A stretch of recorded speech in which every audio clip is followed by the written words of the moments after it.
inequality refers to the extent to which income is distributed in an uneven manner among a population.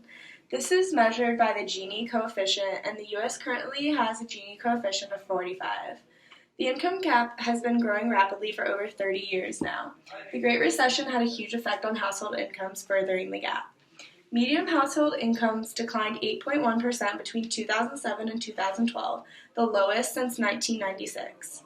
Another part of the increasing income gap is CEO wages. In 2009, a study revealed that CEOs averaged 263 times the average compensation of American workers. So if you were a CEO and cut down your payroll, you're bringing in a ton more money than most of America. There are many arguable factors to the growing gap in income, such as cutting taxes on the rich Americans, the growth of the finance industry, and of course the growing development of technology, leaving many people out of jobs.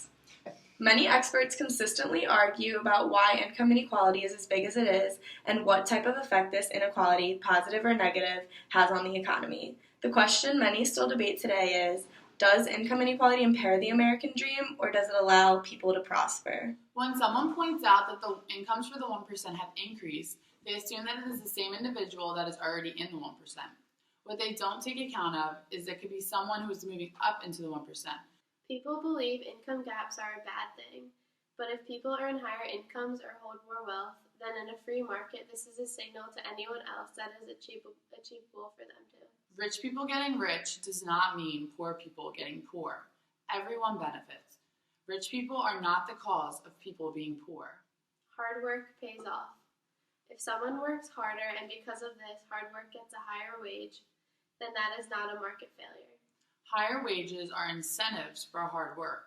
Hard work leads to a boost in productivity, which will lead to a higher national output, which everyone will benefit from. Supply shifts to the right because productivity increases when workers have incentives to work harder. When supply shifts to the right and production is increasing, the economy is growing. Entrepreneurs.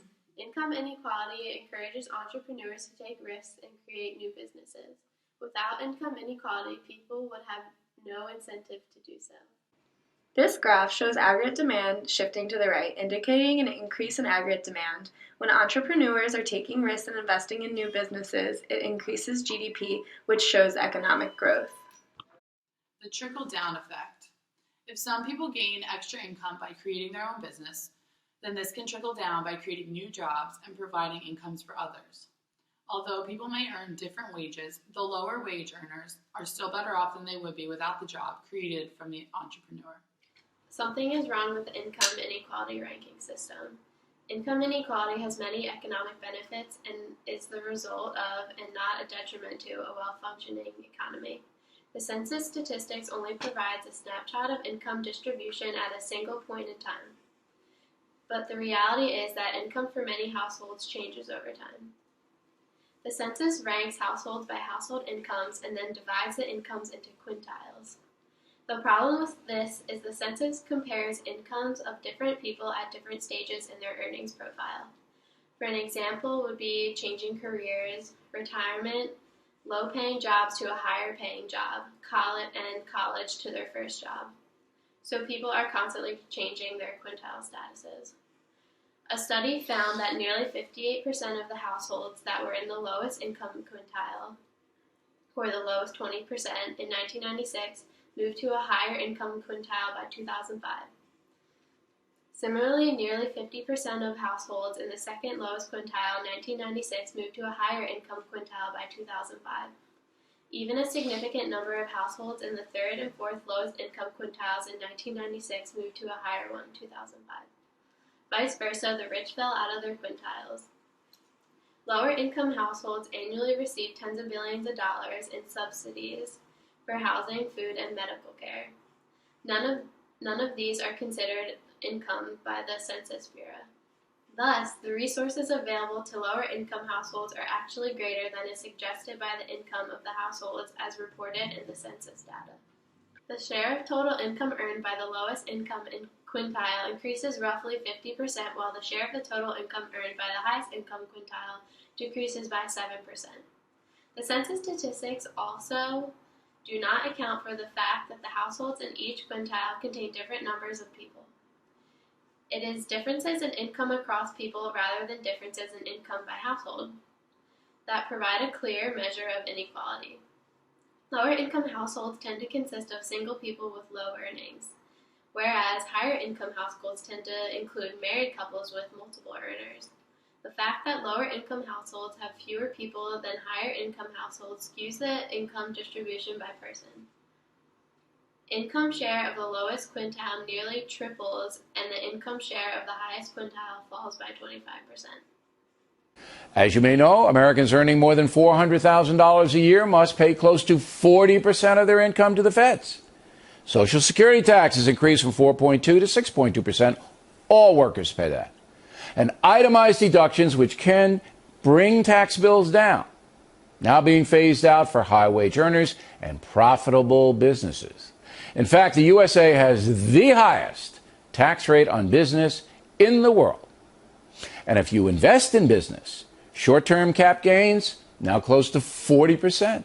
Long-term cap gains up 15 to 20%. There's also an additional 3.8% tax on investment income to pay for Obamacare. So you can see, you have to be able to see. The taxes are everywhere on affluent Americans and business profits. But for the rest of Americans, things aren't so bad. Bottom 60% of wage earners pay just 2.7% of all federal income taxes. The bottom 40% actually get money from the feds. They receive payments called earned income tax credits. According to financial analyst Alexander Green, who works for the Oxford Club, the tax burden on business and investors drives down job creation and economic expansion. I believe that because I've cut back investing due to the heavy capital gains hit. Why should I risk my money? And I know small business people who will not hire because the feds are all over them with additional taxes and regulations. Yes, there is a big gap between the very rich and the working class here. But how much more can the government take from the affluent without crashing the entire free market economy? That's the real question of campaign 2016. And one more thing, if Hillary Clinton is going to continue the punishing taxation that Barack Obama has imposed, we all need to know that, because the result is likely to be the same: stagnant take-home pay. Again, the only way salaries will go up in America is for private industry to expand, creating more jobs and more competition for workers. For the past 30 years, income inequality has been on the rise. However, today in America, income distribution is even more unequal than anyone had ever predicted. Newest data tracking the increase supports the idea that the trend will continue to be on the rise and shows no sign of reversal. Past history has suggested that we all do better when we all do better. For example, what I mean by this is after World War II ended, the economy boomed along with society as a whole. Data from tax returns shows that the top 1% of households received 8.9% of all pre-tax income in 1976. However, in 2012, the top 1% had more than doubled to 22.46%. In 2014, the Census Bureau noted on the Gini Index. This is a process that measures the dispersion of incomes on a scale from 0, which means everyone receives the same income, to 1, which means one person has all the income. The Census Bureau made note upon that in 1967, the index level was 0.362, and last year it rose to 0.464. Other researchers have done different measures to try and find the accurate index, and they've also found similar results. That means that every year the middle-class people keep falling down to the top percenters who rack up all the income in the country. When the era of shared growth ended after World War II, growth ended period. The U.S. economy slowed down. Recessions were deeper, more frequent, and harder to overcome. And growth spurts that did occur left most people out.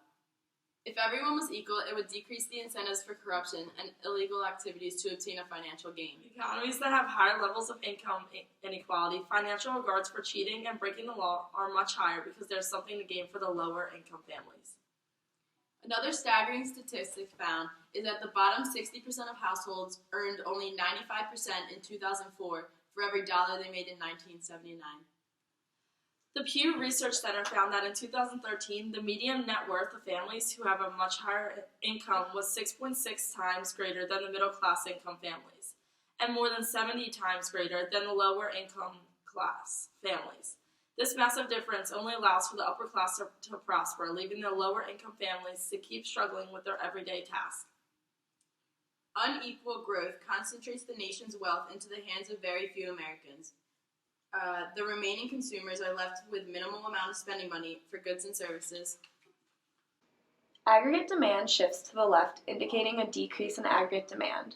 When consumers' disposable income is limited, consumption will decrease and growth declines. This shifts demand to the left, undermining growth, and this can also lead to underutilization of the nation's human capital. It has been proven that only 36% of Americans actually believe that income inequality is fair to everyone. The median household income between 2007 and 2012 has declined 8.1%. This means that people are acquiring less revenue than businesses are making, and even more is going straight to those top CEOs. So the basic bargain at the heart of our economy has frayed. In fact, this trend towards growing inequality is not unique to America's market economy. Across the developed world, inequality has increased. Some of you may have seen just last week, the Pope himself spoke about this at eloquent length. How can it be, he wrote, that it's not a news item when an elderly homeless person dies of exposure, but it is news when the stock market loses 2 points? But this increasing inequality is most pronounced in our country. And it challenges the very essence of who we are as a people. I believe this is the defining challenge of our time. The idea that so many children are born into poverty in the wealthiest nation on earth is heartbreaking enough. But the idea that a child may never be able to escape that poverty because she lacks a decent education or health care, or a community that views her future as their own, that should offend all of us. And it should compel us to action. We are a better country than this. There are many different ways in which politicians attempt to fix the income inequality gap in this country.